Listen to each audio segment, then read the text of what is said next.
Listen, every woman has that one man she wishes she never met.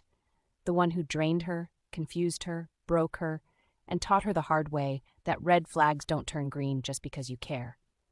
But what if I told you, you can spot those men before they waste your time? Before they drain your peace? Before you fall in love with someone who was never planning to love you back? Because there are certain types of men who walk into your life wearing charm, chemistry, and potential. But underneath that is inconsistency, control, emotional chaos, and a version of love that destroys the woman you're trying to maintain. These men don't just hurt you. They derail your purpose, your confidence, your self-worth, and your trust in love itself. And the most dangerous part? They don't look dangerous at first. They look exciting. They look intense. They look like finally someone different. Until you realize different doesn't always mean better. Sometimes it means damaging. So today I'm breaking down the 10 men every woman must avoid if she wants peace, clarity, and a future built on real love. The bare minimum man, the roster man, the potential man, the controller, the emotional drainer, the man who sees your value and uses it, and more. One by one, I'm exposing who they are, what they do, and the psychological traps they set. So you never find yourself healing from a man who should have never had access to you in the first place. Take a breath, open your eyes, and listen closely. Let's begin. I'm giving you scenarios, red flags, behaviors, and psychology so you can spot them early and walk away faster. First, the bare minimum man.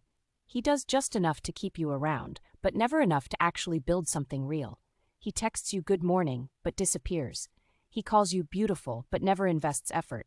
He takes you on one good date, then coasts for months. Scenario, you tell him you like consistency. He nods, smiles, agrees. The next day, silence. But Friday night hits and he suddenly texts, "Hey stranger, you up?" But when you try to initiate time, he's busy, tired, or forgot. You're not dealing with a man. You're dealing with a placeholder who wants access without effort. Why to avoid this man? Because he conditions you to accept crumbs as meals. Little by little, he lowers your standards without ever saying a word. You become grateful for the smallest gestures because they're all he ever gives. Bare minimum men drain you quietly. You don't even realize you're starving emotionally until you look around and see you're the only one giving. A relationship should not feel like a scholarship he barely qualified for. Love requires effort, not leftovers. Next is the potential man. The project. He's charming, he's talented, he's almost there. But he's been almost there for the last 12 years. Scenario, he has 5 business ideas, 3 visions, and 0 completed plans. He's always about to start something, but somehow always needs your money, your motivation, your structure, your emotional labor. You become the backbone of his dreams, but he never becomes a partner in your reality. Why to avoid him? Because potential is a trap when a man refuses to evolve. Potential without discipline becomes dead weight, and you end up carrying it. Women lose years in these relationships, hoping, waiting, believing change is right around the corner.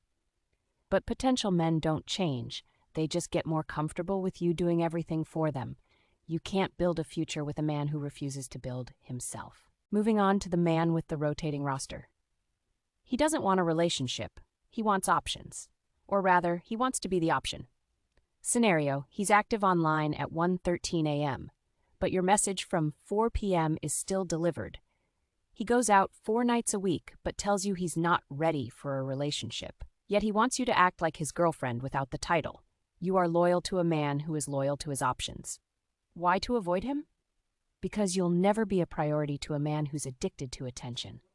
Roster men love the chase, love admiration, love flirting, love validation, but hate commitment. They want emotional access without emotional responsibility. You'll constantly feel insecure, confused, or not enough. Not because you aren't enough, but because he never intended to choose you in the first place. Never fight for a position a man hasn't offered.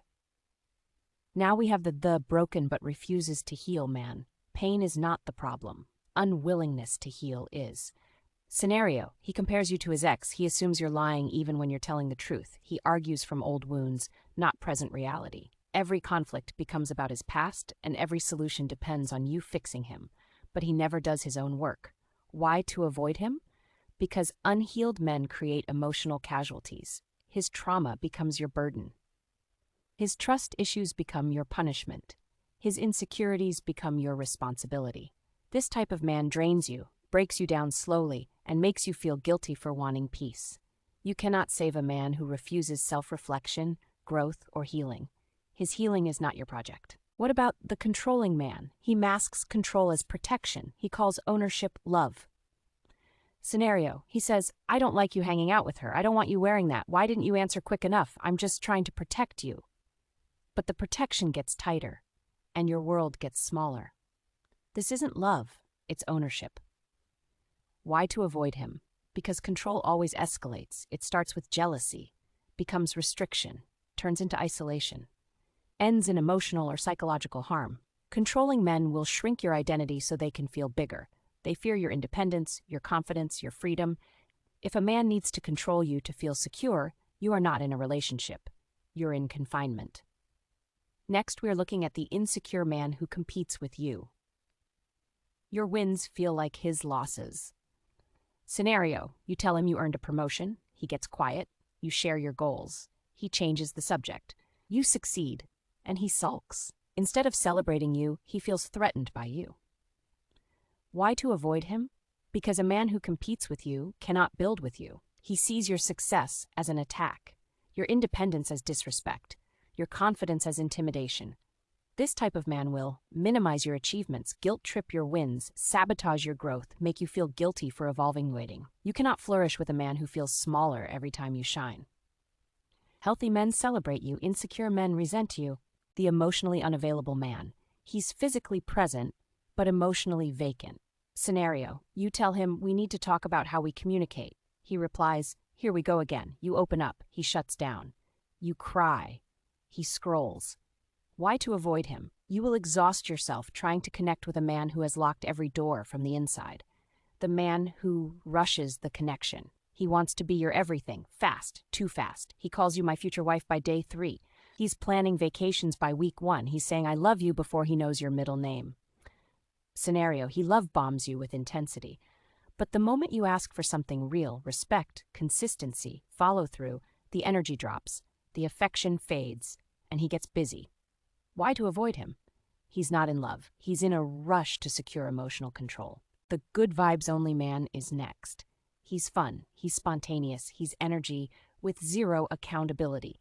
Scenario: you ask to talk about commitment. He says, "You're ruining the vibe." You bring up boundaries. He says, "You're being negative." You ask where things are going. He says, "Let's not complicate things." He wants fun, not responsibility.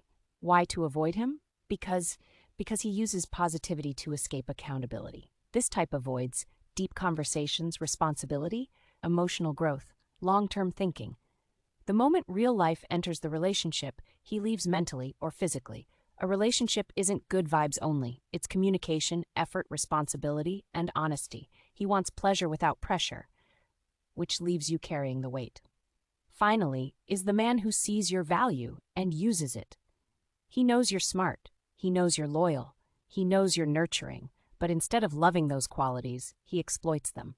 Scenario: he messes up. You forgive. He disappears. You understand. He takes. You give. He hurts you. You stay.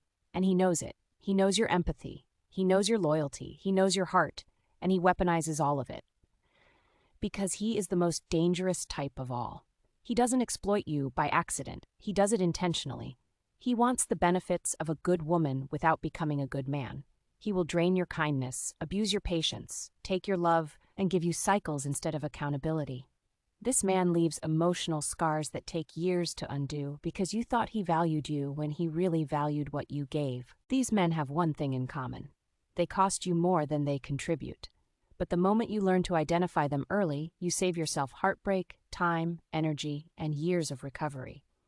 Avoiding the wrong men isn't about fear. It's about self-preservation, about protecting your spirit, your purpose, your peace.